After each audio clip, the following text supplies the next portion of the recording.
লোকজন আমাকে সবসময় এই প্রশ্ন করতে থাকে যে বন্ধুত্বের প্রকৃত অর্থ কি, এই প্রেমের প্রকৃত অর্থ কি।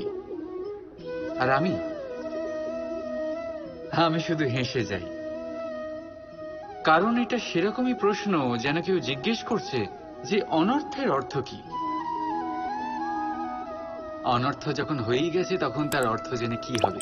ঠিক সেইভাবেই সেই বন্ধুত্বের অর্থ কি, যাতে আপনার কোনো মতলব আছে। আর সেই প্রেমের অর্থ কি, যাতে আপনার কোনো স্বার্থ আছে। এই দুই ভাব এমনই যাতে আপনার কিছু চাওয়া উচিত নয়, শুধুই দেওয়া উচিত। আপনার সময়, আপনার ভাবনা, আপনার সুখ কিছু চাওয়ার জন্য করলে সেই বন্ধুত্ব কিসের? কিছু পাওয়ার জন্য করলে তা প্রেম কিসের? এমনিতেও দেখতে গেলে যারা প্রেম করে তাদের কিছু পাওয়ার প্রয়োজন পড়ে না।